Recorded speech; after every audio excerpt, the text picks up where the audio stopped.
Salut à toutes et à tous, bienvenue dans Fou de Sport, l'émission qui commente, analyse, décortique toute l'actualité sportive nantaise. 5 victoires consécutives, plus rien n'arrête le NRMV. Les volleyeurs nantais rosés ont retrouvé la foi et ont véritablement lancé leur saison depuis un mois. Les forces, les faiblesses de l'équipe, les objectifs pour cette nouvelle saison 2015-2016.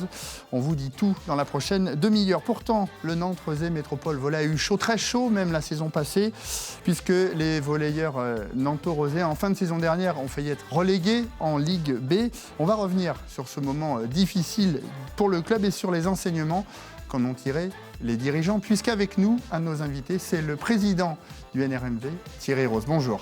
Bonjour. Avec lui, Martine Demar, une de ses premières télévisions en France, l'entraîneur du NRMV. Bonjour Martine. Bonjour. Et puis Jean-Philippe Sol, qu'on ne présente plus pour ceux qui connaissent très bien le volley international, ex-international et central du NRMV. Bonjour Jean-Philippe. Bonjour. Et puis on parlera aussi de la place du NRMV dans le paysage sportif local, un peu noyé dans la masse de tous ces clubs professionnels nantais.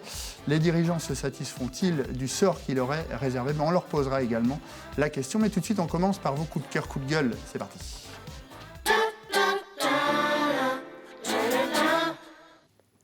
Coup de cœur, coup de gueule avec Thierry. Coup de cœur ou coup de gueule? C'est un gros coup de cœur pour les garçons du Nantes Rosé Métropole Volley, le staff, parce que 5 victoires de suite, toutes compétitions confondues, c'est super. 3 victoires après avoir été mené 2-0 au tie-break, c'est un grand moment.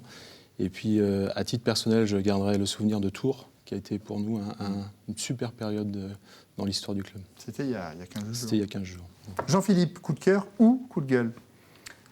Moi, coup de gueule, ça va être local, ça va être par rapport aux supporters du FC Nantes. Je lis beaucoup de choses sur les interdictions et tout ça.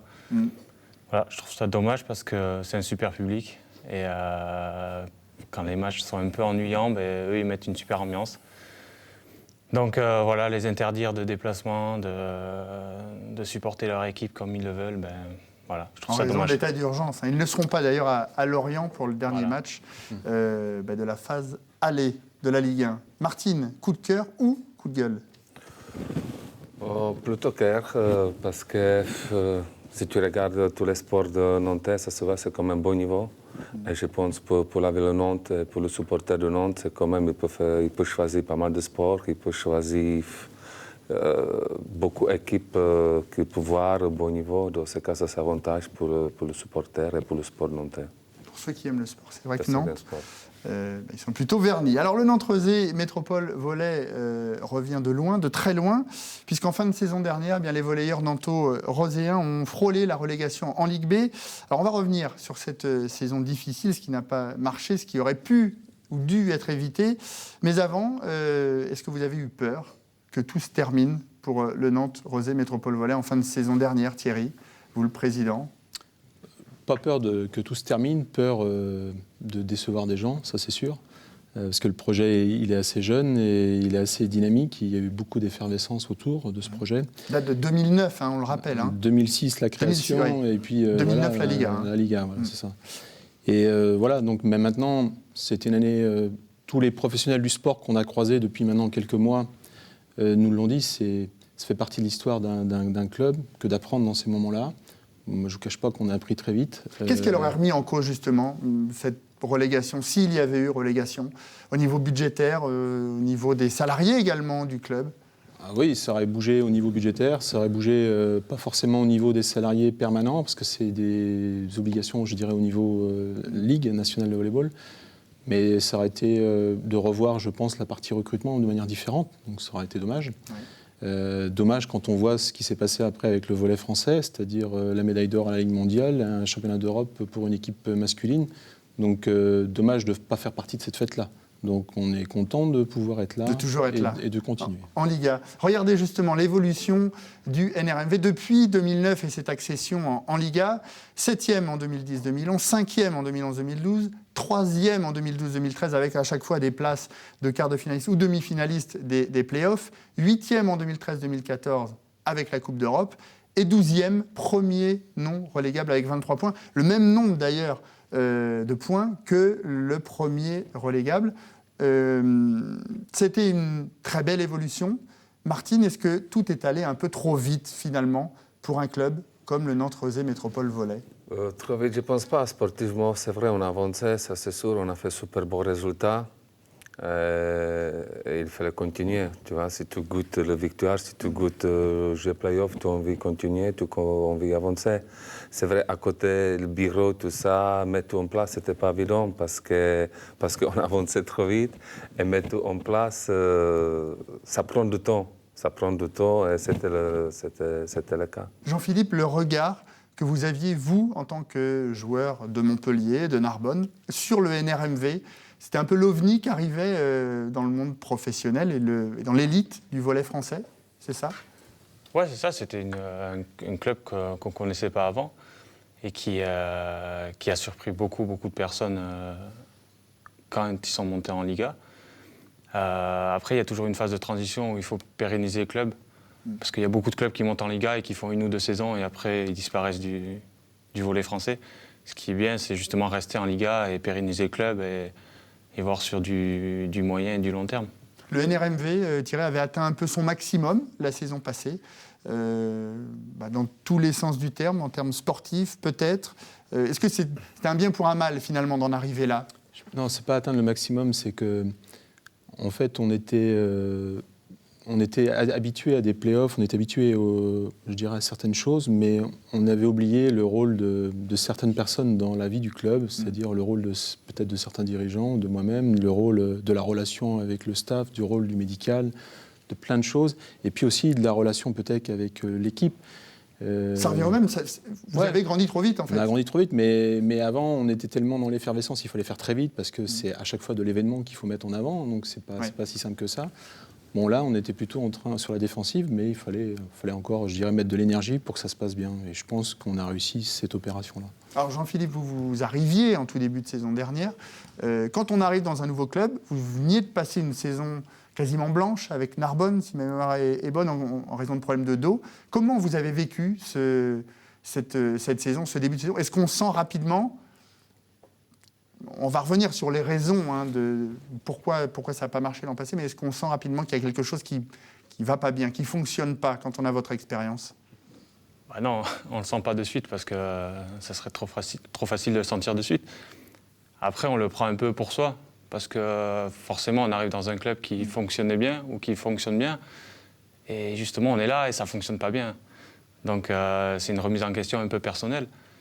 Et après, je pense que c'est bien de rebondir là-dessus et d'en tirer les conséquences pour justement ne pas revivre des saisons comme ça. Vous aviez vécu ce genre de saison dans d'autres clubs auparavant? Ouais, à Narbonne, quand j'étais à Narbonne. Ouais. Voilà, ils sortaient d'une très très belle saison et l'effectif n'avait pas bougé et voilà, ça ne fonctionnait plus. Ça fonctionnait plus. Pourquoi, on ne sait pas. On a eu des explications, mais c'est toujours délicat de cerner vraiment comme il faut les raisons. Alors Martine, on a pu entendre à droite, à gauche, beaucoup de raisons, et notamment des erreurs de recrutement. Comment vous l'expliquez, cette saison ratée, la saison passée, alors que tout avait si bien marché pour vous depuis le début? Mais après 5 ans, comme on avait super bons résultats, année qui est très difficile, c'était un petit peu logique, c'était normal, vous êtes des humains. Et c'est normal qu'on vous ait trompé de recrutement. C'était le cas, mais on a pensé faire la meilleure équipe. Et finalement, c'était l'équipe qui était en plus de difficulté de résultats et sauver la saison. Vous avez pensé abandonner, arrêter à un moment? Moi, personnellement, non. Parce que moi, je suis quelqu'un de caractère qui est vraiment combatif et je ne pouvais pas abandonner. Ce n'est pas mon caractère. Mais je ne cache pas, pour moi, comme entraîneur, j'avais grosse responsabilité vis-à-vis des sponsors, vis-à-vis des présidents, vis-à-vis des joueurs, vis-à-vis de tout le monde. Ça, je me suis posé pas mal de questions et c'était une période très difficile parce que pour dormir, je ne dormais pas beaucoup et c'était vraiment une période très stressante. Vous êtes même blessé. Oui, la rupture du tendon d'Achille, c'était peut-être dû aussi à tout ça. Exactement, parce que vous n'êtes pas bien dans la tête. J'ai essayé de faire le sport, mais voilà, tout de suite, je me suis blessé. Comme vous n'êtes pas bien, tout se tourne contre vous. Thierry, justement, on parlait des sponsors qui ont un rôle assez important quand même dans un club comme le vôtre. Est-ce que certains vous ont tourné le dos, justement, à cause de cette saison un peu compliquée? Non, on a sincèrement non. Au contraire, c'est plutôt de l'inverse. Beaucoup de renforts, beaucoup de discussions, beaucoup d'échanges. Il y a même des personnes qui se sont un peu plus intégrées dans l'analyse. Ouais. Et ça, c'est plutôt bénéfique. Donc on en est réjouis. Et, on a fait une grosse opération de com juste avant les derniers matchs, je dirais à coup près. Et ça s'est super bien passé. Et il y a eu le début d'une osmose, je dirais, entre les joueurs et les partenaires. Et après, la fin, elle a été merveilleuse. Mais on se dit peut-être qu'on aurait dû faire ça peut-être un peu plus tôt, je ne sais pas. Mais en tout cas, il y a eu un déclic ce jour-là. Non, voilà, je dirais qu'au contraire, les gens n'oublient pas ce qu'ils ont vécu avec nous. Voilà, ça marque de faire une saison en Coupe d'Europe qu'on leur a offert. Ça marque un peu les esprits. Alors, vous vous sauvez sur l'ultime journée. On va revoir les images de ce match face au Paris Volley. Vous gagnez 3-7-2, si ma mémoire est bonne. 3-1. Face au Paris Volley qui termine deuxième. Quel souvenir, messieurs, vous gardez? On va demander à Thierry. Quel souvenir vous gardez de cette soirée? Je garde un très bon souvenir maintenant parce qu'on connaît le résultat. J'avais ma tête à Narbonne, bien évidemment, parce qu'on savait que c'était là-bas que ça pouvait aussi se passer. Le président, on s'entend très très bien. Après, j'ai voulu vivre avec les spectateurs. La salle elle était chaude comme d'habitude et on s'est dit ça y est, il faut l'accompagner, cette équipe, on va y arriver et ça s'est bien passé. Et ensuite, on a eu une petite pensée pour Narbonne parce qu'on s'est eu tout de suite au téléphone. Et puis Roré Fernandez qui est venu nous voir, notre ancien central qui était à Paris, qui était content pour nous. Donc je dis c'était sympa. Vous disiez que j'ai lu que c'était un des 3 plus grands moments dans votre carrière de président avec le NRMV. Je ne sais pas si c'est une carrière, mais de passion. Ouais. Oui, c'est sûr que ça c'est merveilleux, comme de rencontrer Fenerbahçe en demi-finale et discuter avec des joueurs comme ils ont. Oui, ça fait partie de ces grands moments, plus, je pense, le titre de champion de France à Cambrai avec Martine. Voilà, ça fait partie des 3 grands moments. Ouais. Jean-Philippe, on le sait, vous avez une carrière bien remplie. C'est un des matchs aussi les plus tendus à jouer quand... Ouais, ça c'était tendu. Ouais. C'est vrai que... Après, on l'avait bien abordé parce que je crois qu'on a récupéré 8 points sur Narbonne lors des 2 derniers mois, ou des 2 derniers mois, je pense. Donc voilà, on l'abordait assez sereinement. Après, c'est vrai que c'était vraiment tendu et c'était vraiment une délivrance de pouvoir gagner, de pouvoir se maintenir en Liga. Alors beaucoup ont été surpris de votre victoire face à Paris, qui était l'ogre. Vous aviez réalisé l'exploit. On a même pu entendre dire ici ou là que Paris s'était laissé perdre parce que c'était un tirage plus facile pour eux en play-off. Et puis ça vous arrangeait également. Qu'est-ce que vous répondez à ça? Je réponds rien du tout. Je sais que les joueurs... aujourd'hui, on a quand même... l'année dernière, on avait beaucoup d'internationaux. Des garçons qui étaient à mi-parcours dans leur contrat, d'autres qui étaient peut-être en négociation. Des garçons qui devaient respecter un objectif. Et comme le disait tout à l'heure Jean-Philippe, depuis quelques semaines, ça a monté en puissance. On a récupéré pas mal de points. Et voilà, après tout le travail qu'a fait Martine en termes de préparation vidéo sur les 4 dernières semaines à peu près, 5-6, ça a été à fond, quoi. C'est là que vous avez mis en place la vidéo. Je lisais aussi que vous... C'est pas qu'on a mis en place la vidéo, c'est qu'on a eu une approche différente des matchs à enjeu, je pense. Il y a eu un esprit commando dans l'ensemble du projet et voilà, c'est ce qui a réussi ce groupe-là. Comment vous qualifiez cette saison, Martine, 2014-2015 ? C'est un accident de parcours dans l'évolution du NRMV ? Ça arrive tout le monde. Pour moi, personnellement, j'ai vécu cette saison difficile. Après, tu redémarres une nouvelle saison. Tu réagis autrement, tu es plus fort, surtout tu es plus fort, dans la tête tu es plus fort, tu es plus costaud. Ça c'est sûr. C'est la saison difficile encore qui m'a ouvert les yeux parce que les premières 5 années, tout allait bien, tout le monde m'a tapé dans le dos. Et comme c'est un moment difficile, après tu vraiment, ma personne, tu découvres le bon caractère, tu découvres le personnage, est-ce qu'ils sont vraiment derrière toi ou pas. Et c'était le cas que les dirigeants ou le staff, ils étaient derrière de moi, parce que tu sais très bien, si les résultats ils sont mauvais, le premier qui part c'est l'entraîneur. Et je me souviens, Thierry il a dit plusieurs fois, non, ce projet c'est avec Martin Demarque, et Martin Demarque il va rester jusqu'au bout. Ça me plaît beaucoup parce que c'est la période difficile. Ils pouvaient se comporter autrement. Alors on tourne la page de cette saison 2014-2015, on est dans la saison 2015-2016.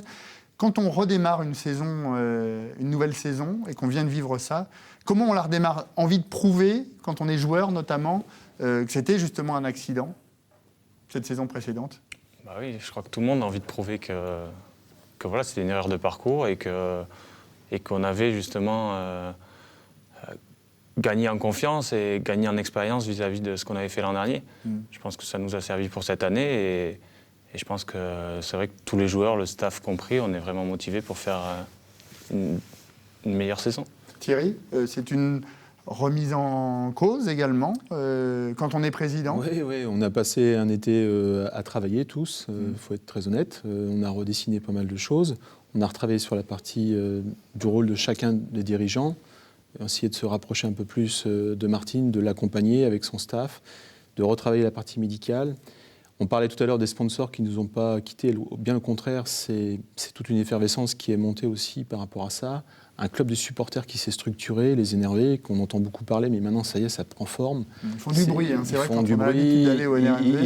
Ils se baladent avec les équipes maintenant, et voilà, c'est plutôt réjouissant. Ça veut bien dire que ces gens-là ont compris que l'an dernier, ce n'était qu'une parenthèse, et qu'ils avaient envie d'accompagner, je dirais, le renouveau, quoi. Vous avez changé votre préparation, Martine, de début de saison, ou est-ce qu'on vous êtes resté malgré tout sur les mêmes bases de préparation? Ça, il faut demander à Jean-Philippe, mais mon avis, préparation, il était un petit peu différent, ou peut-être un petit peu différent comme l'année précédente, mais c'était physiquement, on est bien. On travaille toujours beaucoup séances de musculation pendant l'été. On va à la Trocardière, on fait le sprint. Et... Vous en avez bavé, Jean-Philippe? plus que l'année passée? Non, on a moins fait de piscine cette année, donc déjà, il n'y avait pas piscine. Il n'y avait pas piscine. Mais après, c'est une préparation qui est difficile ici, donc voilà, je pense que après c'est pour le reste de l'année, donc tant mieux. Martine souhaitait avoir un adjoint aussi. Alors là, je me tourne vers Thierry. Il n'y a pas d'adjoint. Pourquoi? Pourquoi pas d'adjoint? C'est pas l'heure? C'est pas possible?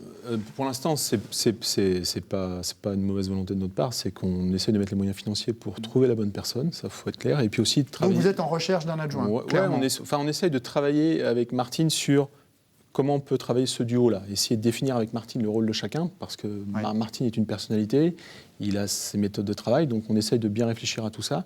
Maintenant, on le voit bien, on est persuadé que c'est utile. Voilà, je pense que c'est nécessaire pour plein de raisons dans la vie d'un groupe, que ce soit pendant la semaine, pendant le match. Maintenant, je tire mon chapeau, je lui ai dit, le match qu'ils ont fait à Tours pendant 2h30, devant 2300 personnes, tout seul sur le banc, prendre les décisions qu'il a prises, ça a été super. Ça devient compliqué, Martine, au bout de... C'est la 6e saison avec le NRMV. 7e d'être tout seul en tant qu'entraîneur, qu'il n'y ait pas quelqu'un qui se confiait forcément pendant un match, partagé. Franchement, si tu vas bien, tu ne te poses pas la question, mais comme l'année dernière j'étais tout seul, tu as besoin de quelqu'un à côté de toi pour évoluer, pour le changement de parole. Voilà, tu as besoin de quelqu'un qui dit oui ou non, tu vois, pour discuter. C'est important pour les joueurs aussi, ça? Je pense, oui. D'avoir peut-être 2 sons de cloche par moment. Est-ce que les joueurs, et vous particulièrement, Jean-Philippe, avec votre expérience, est-ce que vous sentez que votre rôle a évolué aussi par rapport à la saison passée sur le terrain?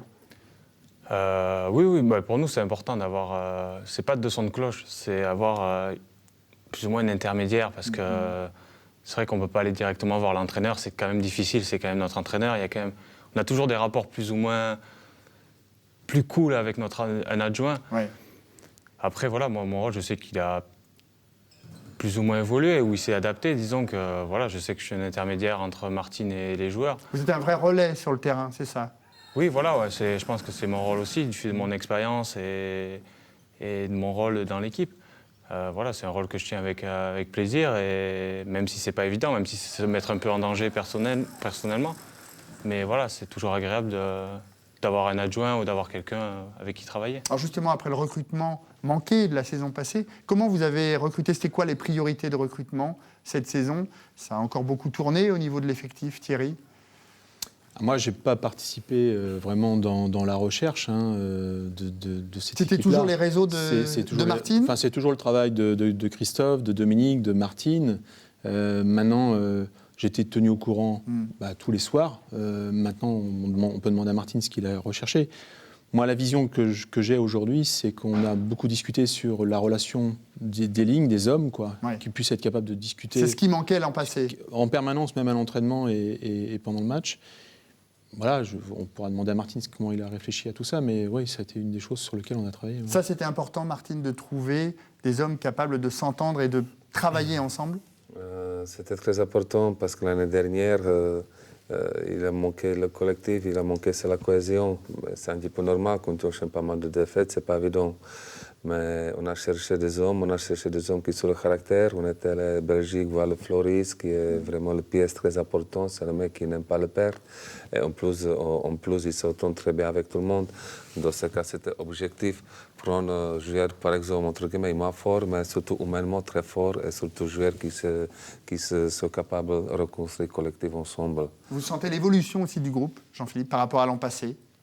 Dans les caractères, dans le collectif. À l'intérieur du groupe, la vie est complètement différente, donc du fait aussi des bons résultats. Mais il y a beaucoup plus de communication et les rôles sont beaucoup plus définis et on sait qui doit faire quoi et pourquoi. Avec un nouveau joueur, Mathias Demar, le fils de Martine. Comment ça se passe, justement ? Alors, on demandera à Martine dans un instant si c'est facile ou pas d'entraîner son fils, parce que c'est la première fois.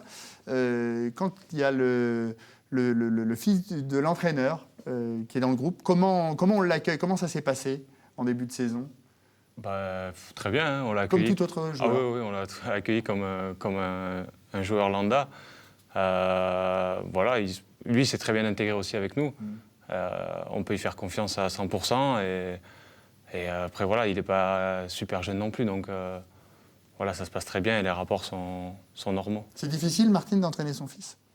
Pour moi, non, parce que je considère comme les autres joueurs. C'est entraînement, c'est jouer. Après l'entraînement, oui, en fonction comme père et fils. Mais au contraire, c'est que le plaisir. Mais je considère comme les autres.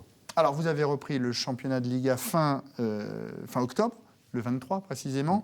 Puis depuis, regardez votre classement. Après 10 journées, vous êtes 16e au classement de cette Liga, 6 victoires, 4 défaites. Et puis cette série de 5 victoires consécutives. On va en reparler dans un instant. 5 victoires consécutives, toutes compétitions confondues, puisqu'il y a 4 victoires en championnat et 1 victoire en coupe. Vous êtes dans vos temps de passage, Martine. Vous êtes là où vous vouliez être. Personnellement, je souhaitais voir l'équipe se battre pour le play-off, mais le début de championnat, ce n'était pas évident parce qu'on a gagné 2 matchs, on a perdu 4 matchs, et tu vois, ça peut basculer de côté, mais on a fait gros match, j'ai réussi à faire gros match contre Beauvais, comme on a gagné 3, ça a joué 2h40 minutes, tous les 7, c'était juste différence de points. Et ça nous donnait la confiance parce que regardez Beauvais, depuis là, ils enchaînent que les défaites et nous, on enchaîne que la victoire. Quelquefois, ça a vraiment joué très peu. Parce que regardez ce début de saison compliqué pour le Nantes-Rezé Métropole Volley, avec 4 défaites sur les 6 premiers matchs. Qu'est-ce qu'on se dit ? C'est une nouvelle saison galère qui débute, Jean-Philippe ? Ouais. C'est passé dans l'esprit. Ouais, c'est passé dans l'esprit de tout le monde, je pense. Aussi bien de nous, les anciens, que le staff, que les dirigeants et les supporters. J'ai entendu beaucoup de choses pas très gentilles. Ça trotte un peu dans la tête. Après, est-ce que nous, on est assez forts pour justement passer au-delà de ça et ne pas retomber là-dedans ? Je pense que pour l'instant, on est en train de le démontrer. Alors, il faut attendre le 24 novembre pour voir le déclic et vous allez nous expliquer d'où il vient ce déclic. C'était en 8e de finale de la Coupe de France. Vous gagnez face à Cannes 3-7-2. Pourtant, vous commencez très mal la rencontre. C'est quoi le déclic, justement, Jean-Philippe, dans ce match ? Vous étiez mené 1 ou 2-7-0, 1-7-0 2-7-1. 2-7-1. 2-7-1. Et vous gagnez. Après, moi, le déclic, pour moi, il est à Poitiers. Le match d'après. Je l'ai dit ce matin dans la presse, le match d'avant en Coupe de France, où on est en championnat, on est un peu largué, et on va à Poitiers, on n'a pas de pression et tout ça, et là, on sort un super match. Et je pense qu'à ce moment-là, tout le monde s'est regardé et on s'est dit, en fait, on est capable de faire quelque chose. Et après, on a réussi à le reproduire en championnat, et ça nous a donné confiance pour la suite. Donc, je pense que c'est le match à Poitiers qui nous a un peu mis sur les bons rails. Sur le terrain, Martine, comment ça s'est matérialisé? Vous avez vu votre équipe plus soudée qu'en début de saison? Moi, j'avais confiance dans le groupe parce que j'ai vu comment ils travaillent, j'ai vu comment ils communiquent. Dans ce cas, j'avais la confiance à jouer parce que c'est très important qu'ils s'entraînent ensemble, mais aussi c'est important qu'ils vivent ensemble après l'entraînement. Qu'est-ce que était le cas, qu'ils mangent ensemble. Dans ce cas, c'est très important pour le collectif. Tu vois que Koufas, franchement, ça joue très peu de choses. Pas grand-chose. Alors depuis, plus rien vous arrête. 5 victoires consécutives, on l'a dit. Toutes compétitions confondues. Allez, à bannir ce mot. Regardez d'ailleurs cette série avec cette victoire face à Cannes. On n'a même pas mis Poitiers sur le tour d'avant. Et puis, la dernière en date, c'était à Narbonne, le week-end dernier. Y a-t-il dans ces matchs un match référence, une victoire référence, Jean-Philippe? On parlait de Tours tout à l'heure. Cette victoire à Tours, elle est importante aussi? Elle est symbolique. Je pense qu'elle est symbolique parce que Tours, c'est les champions depuis des années. Champion en titre, hein, Tours. Champion en titre, en plus on mène 2-0. Après, Martine l'a dit tout à l'heure, je pense que le match de Beauvais, ça a été un combat assez intense. Ouais. On finit avec juste 4 points d'avance sur Beauvais, sur les stats globales. Donc, il y a 2-3 matchs comme ça où on peut ressortir du lot. Donc voilà. L'équipe a pris son envol, Thierry, définitivement, ou est-ce que ça reste encore un peu fragile? Il faut être prudent. C'est une saison qui va être longue et coupée d'une grosse trêve, là, ouais. Pour des raisons internationales. Donc il faut être prudent. Mais oui, l'équipe elle a aujourd'hui une belle allure. On a des joueurs qui ont été recrutés qui sont arrivés, je pense, tout doucement à maturité, parce qu'il y avait un décalage par rapport à la préparation de certains. C'est votre dernier match à Dugas, hein, la victoire face à Ajaccio il y a une semaine. Voilà. Et puis, comme le dit Jean-Philippe et Martine, voilà, il y a eu des matchs où les caractères se sont dévoilés, les lignes communiquent énormément, et les anciens ont énormément de rôle vis-à-vis des jeunes, et c'est super. Alors regardez le programme qui vous attend désormais, d'ici la fin janvier. Vous commencez par la réception de Cannes, ce sera le 19, et puis derrière, il y a trois réceptions, celle de Cannes, de Paris et de Poitiers, puis les déplacements à Sète et Montpellier. On va regarder le classement également pour s'apercevoir que 4 de vos 5 prochains adversaires sont dans la première moitié du tableau. Là, c'est vraiment le vrai test, Jean-Philippe, pour voir si cette équipe de Nantes-Rezé est taillée pour aller voir un peu plus haut. Oui, c'est sûr qu'on a un mois de janvier compliqué au niveau du classement, quand on regarde le classement. Après, voilà, je pense qu'on ne se met pas de pression particulière et on les aborde un peu, c'est un peu bateau de dire ça, mais on les aborde un peu les matchs les uns après les autres. Donc voilà, on a un gros mois de janvier, et puis voilà, pour les gagner. Et puis après, peut-être qu'en février ou mi-février, on va commencer à regarder un peu les classements, les play-offs et le maintien et voir où on en est, quoi. Martine, on fixe déjà des objectifs quand on a connu, et on y revient, une saison comme la saison passée, ou est-ce que, comme Jean-Philippe dit, on laisse aller puis on verra un petit peu plus tard où le NRMV peut aller? Pour moi, c'est important de jouer match par match.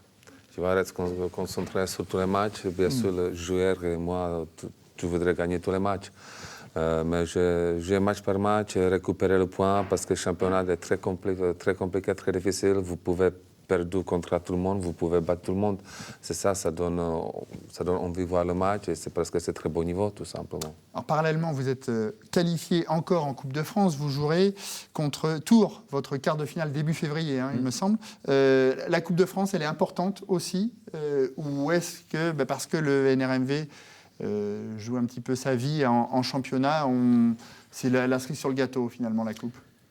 Je veux dire que c'est une compétition qui est toute nouvelle pour nous, étant donné la façon dont on l'aborde cette année, parce qu'on vient d'éliminer Poitiers et Cannes. C'est la première fois qu'on continue dans cette compétition, c'est la première fois qu'on va passer le mois de janvier avec encore cette compétition en lice. Donc pour nous, je dirais, c'est une nouvelle aventure. J'ai envie de penser qu'elle peut nous apporter le bienfait de l'année de Coupe d'Europe. Voilà. C'est-à-dire il y a 2 ans, quand vous étiez allé en demi-finale de Coupe d'Europe. Quand je dis le bienfait, c'est-à-dire que cette équipe monte tout doucement, que c'est son projet. Je suis persuadé que c'est le projet de l'équipe. Voilà, Alors votre prochain rendez-vous, on le rappelle, c'est samedi face à Cannes.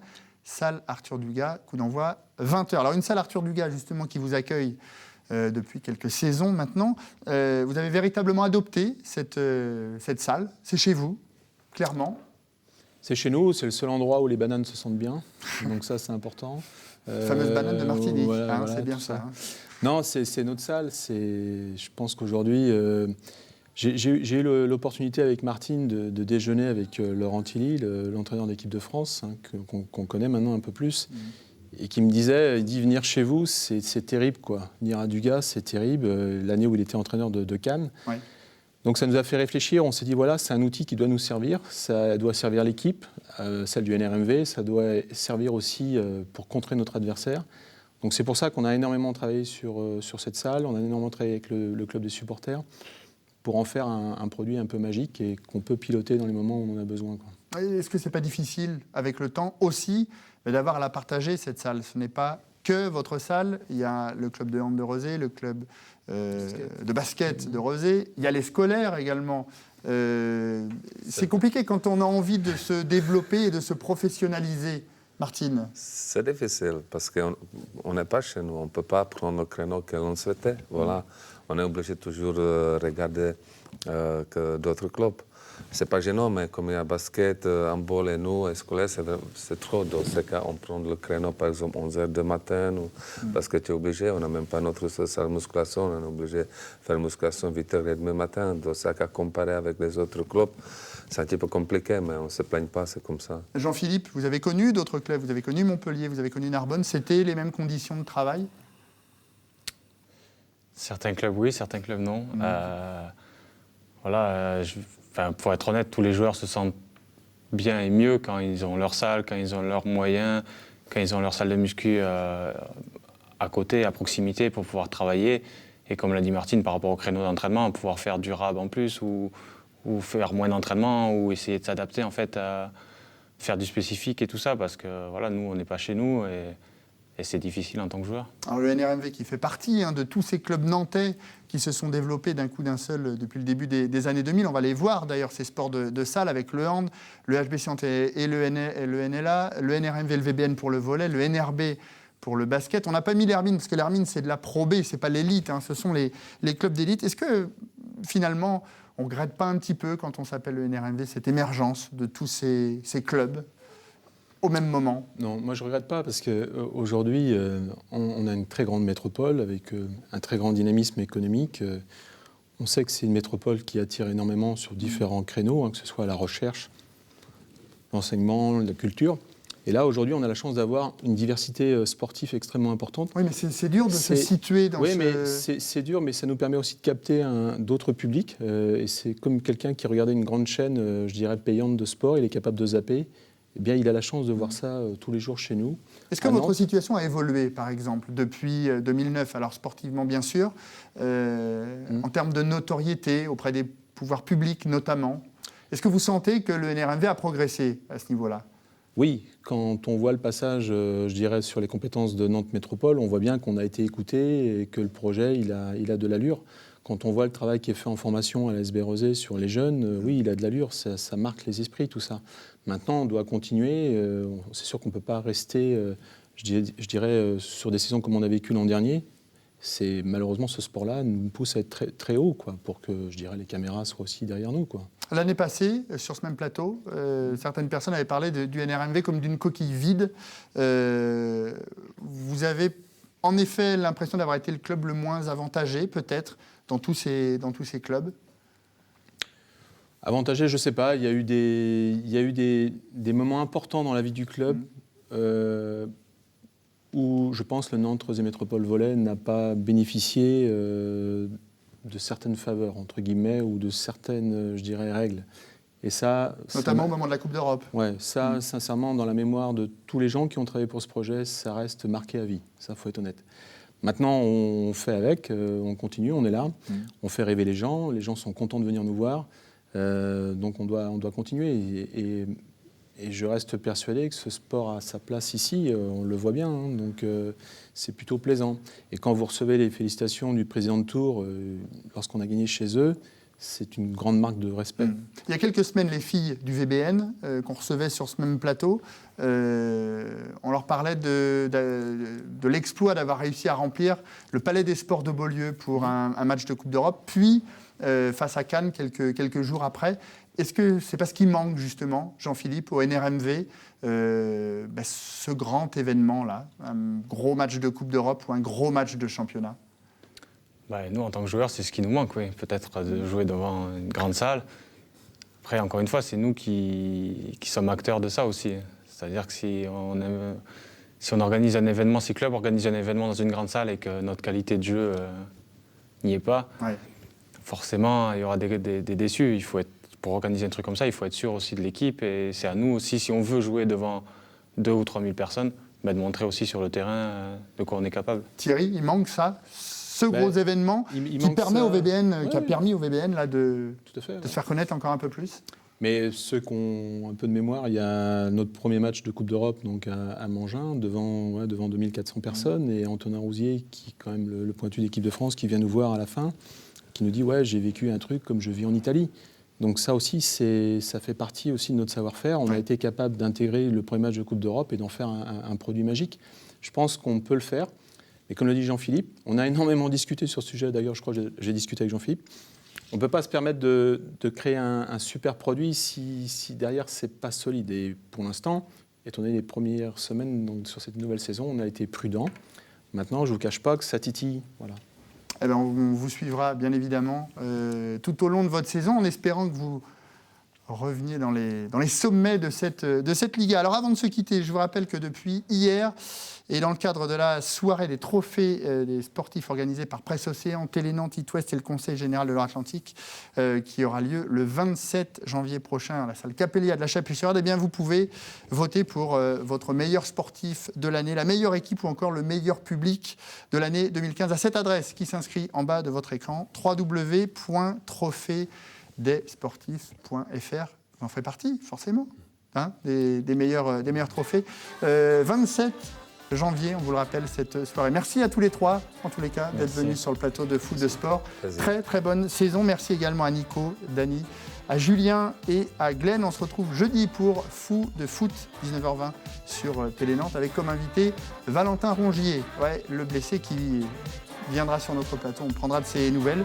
Et puis le prochain Foot de Sport, ce sera le 12 janvier, parce que c'est les vacances maintenant. Très bonne fête de fin d'année à tous, et puis on se retrouve début janvier. Salut.